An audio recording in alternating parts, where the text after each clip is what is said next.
Hello, it's Rebecca, and you're watching Syrian Sage for a Geomancy reading. Today's reading is a giveaway winner. Congratulations to Master of All I Survey for signing up.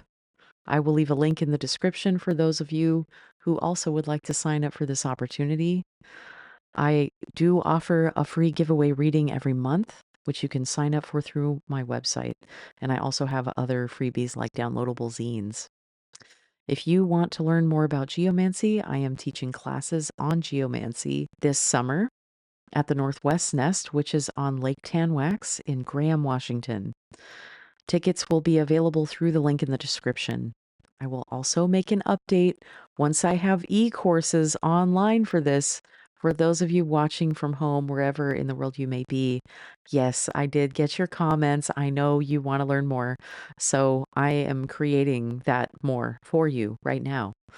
So if you're just seeing me for the first time and you don't know me, I am a spiritual counselor, Akashic Records reader, and I also study and practice divinatory arts, including the tarot and geomancy. I began my journey as a skeptic, and I learned geomancy partly to challenge a statement made by Henry Cornelius Agrippa, who claimed that geomancy was the most accurate divination technique. I'm not one to just believe someone making a claim like that, so I have been testing this over the last couple of years, and I've found it to be a highly accurate system. However, I haven't tested this system thousands of times. Geomancy is a Renaissance divination technique from Africa and the Middle East, which I learned about mostly from the authors John Michael Greer, Franz Hartmann, and Israel Regardie. There are lots of other authors on this topic and other websites that are great resources for this, and I share all of that in my class. I have found this system to be pretty impressive, but I still want you to note, if you are watching this from home, this reading is for entertainment purposes only, and I can't guarantee that it will provide a literal materialistic outcome. That is why we test empirically with things like divination. If you would like to book a reading with me, you can do that through the link in the description that goes to Syrian Sage up here. Okay, so anyway, let's begin. I'm going to switch my camera around, and then we are going to draw the whole chart. Here's what we have here. Our querent is Master of All I Survey. I just abbreviated that into a little acronym. The question is, I tried to make this more concise. Should I help my family business associates as a divine appointment? And we are doing this reading on Sunday, June 14th at 6:30 p.m. Because these are business associates who also happen to be a family. They are not the Querence family. I had to clarify this question. This is a seventh house question because it has to do with a business partnership. So this is our shield chart, just the top of it. The judge is going to give us our answer, and then we can draw the rest into the house chart to see why the answer is what it is. But we're just going to get to that in a second. Before we start drawing, we need to actually cast the first four mother figures, and I like to do this with dice. And these dice are associated with, the red dice would be like the head of the figure. The yellow dice would be the shoulders or the neck. And the blue dice would be the torso or the hips. And the green dice represents the feet.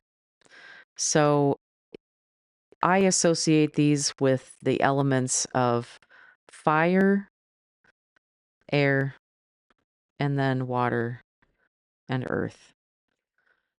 So what we do is we just roll these dice 4 times, and that gives us the 4 mother figures, which help us to populate the rest of the chart. The 4 mother figures are the only ones that we cast in a random way. So I'm going to go ahead and roll this now, and I'm going to focus in on my querent here, Master of All I Survey. So the question, should I help my family business associates as a divine appointment? We have an even number, and then we have an odd number. We have another odd number and another odd number. This is the figure called Caputraconus. Let's roll again. All right, and then the next one we have another even number, another even number, and then we have another even and another even. This is the figure called populus. All right. Then we have another even number, and an odd number. So we're not actually counting the face value of what the dice says. We're just recording either a single point if it's an odd number or a double point if it's an even number. All right, now we have an even number, an even number, an odd number, and an even number. This is the figure called albus. All right, so from here, we calculate the rest of the figures. So the line here that is in red at the top, we create the first daughter right here in the fifth house based off of the fire line of the first four mothers. As we see here, they are all double points. Okay, and then the next daughter we create from the shoulders or the neck. So we have 1, 2, 2, 2. And then we have for the torso or the hips, we have 1, 2, 2, 1. And that is the figure Carcer. And then finally, we have the feet, which is a 1, 2, 1, 2.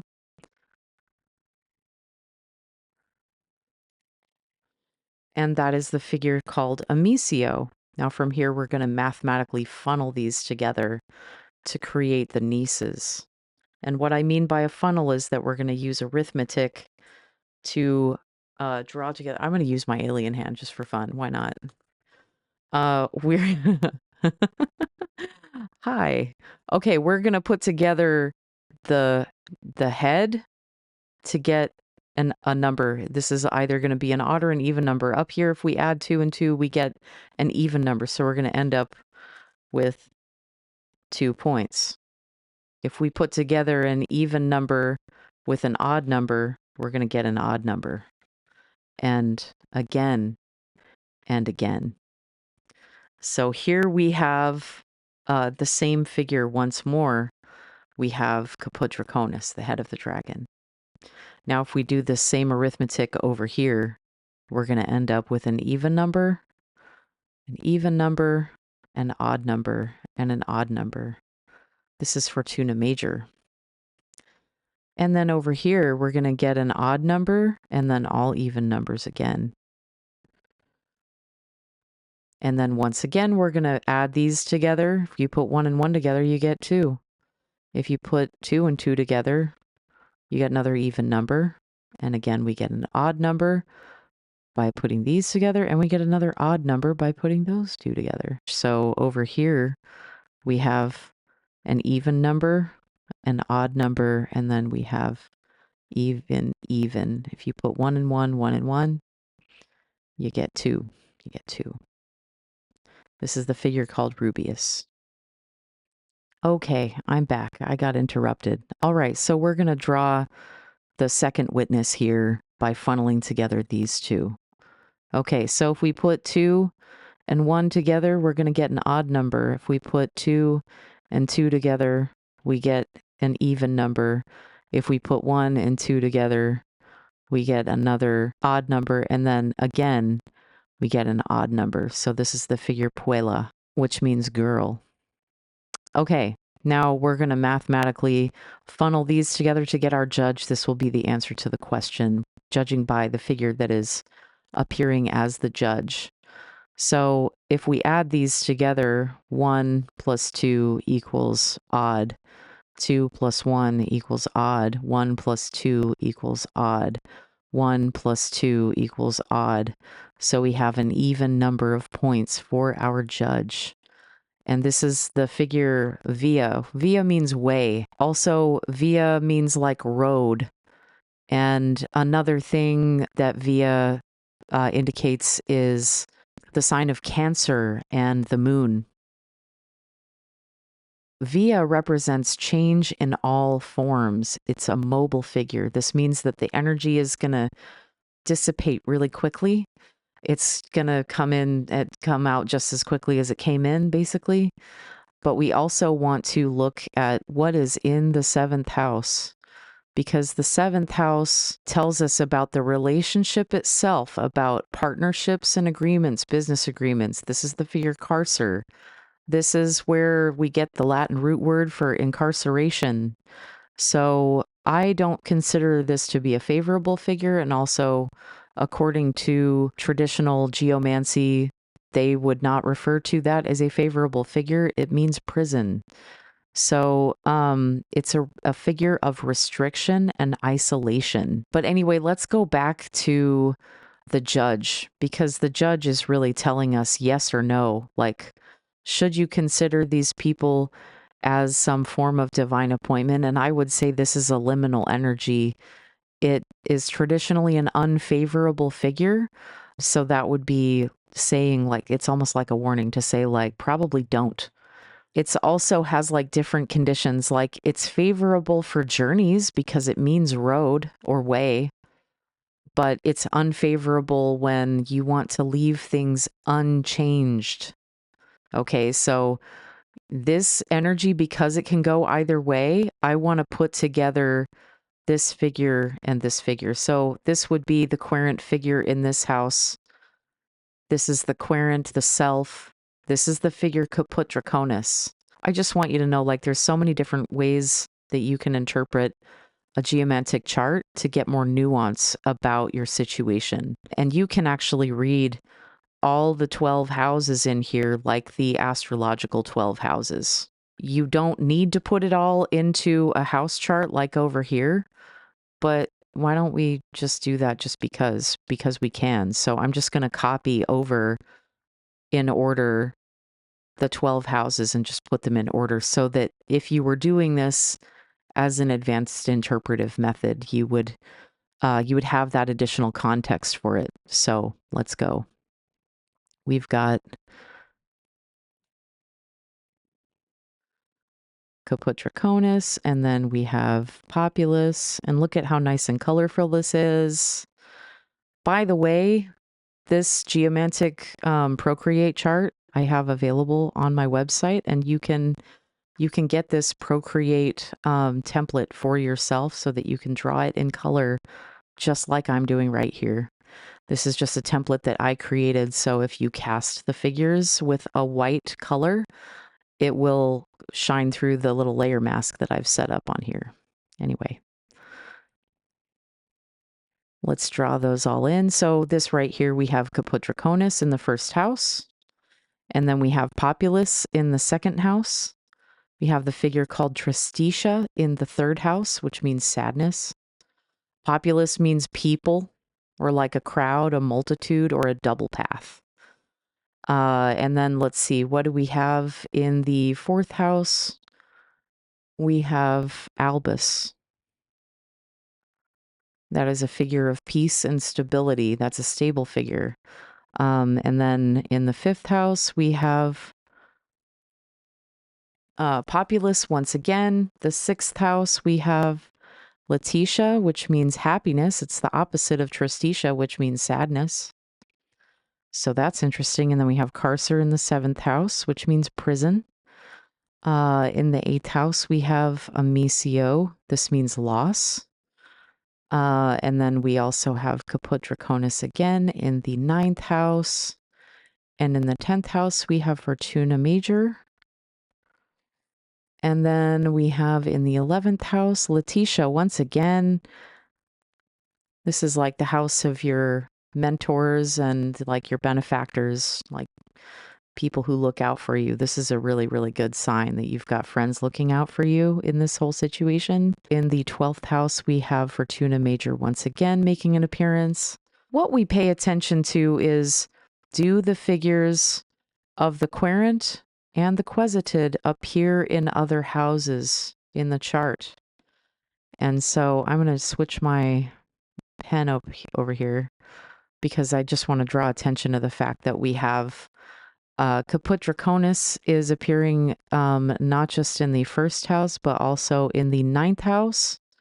So this is an entering energy. The ninth house has to do with education and like ongoing adult education, like say you might be going back to school. If that might have some connection here to the question that it has to do with ongoing learning or education of some kind on the part of yourself. It's not making some positive mode of perfection here. Let's see. I also don't see the figure Carcer appearing elsewhere in the house chart. That's probably a good sign because if you get maybe an unfavorable answer, something that says like, yeah, maybe you should reconsider, then you might want to know why you should reconsider. So that's why we look at the house chart when we do a geomancy reading. But anyway, let's see what happens if we reconcile and we have the querent make an appeal to the judge about like what will be the effect of this no, because it's basically saying like this is unfavorable and like don't go for it. So if you put 2 and 1 together, you get an odd number, and then the rest is all going to be even. This is Letitia. Again, this means happiness. You can learn more about all the geomantic figures through my website up here, SyrianSage.com. Anyway, Letitia is a happy figure. This is a bright kind of an energy. Like none of the other figures have this same kind of expression. It's joy, it's balancing, happiness of every kind, ascent. But that's if you say, no. Don't take this situation as if it is a divine appointment, because you will be happier as the outcome if you just say like, no, this isn't for me. And another thing to consider is that in the 11th house, where your friends are, where your benefactors are, you have this in a very happy figure. You have Letitia over here again. And then, so let's draw attention to that. You have Letitia again over here and in the 6th house. So your health will be better off for it and your friendships with people. But there could be like in the 3rd house where you see Tristitia, it could mean, some sadness with your neighbors, with your immediate surroundings or your local community. Maybe your community will be sad about it, but you will be happy and your health will be in better shape. It's probably going to represent an opportunity for new education for you, that you're going to come into some new understanding about something that you learn. Again, this is higher education of all kinds. It's not just college. It's like if you take an online course and you learn something like, it could mean that as well. Anyway, I'm going to wrap this up here. Thanks so much for watching. And if you would like to book a reading with me, you can go find me. I'll leave a link in the description. I also read the Akashic Records as a certified soul realignment practitioner. And if you're interested in learning more about that, you can find my other YouTube videos on that topic. You can support my work directly by liking and subscribing to my channel. And if you've made it all the way to the end of my video, thank you so much for watching. Please leave me a comment with your thoughts, and I will see you again soon.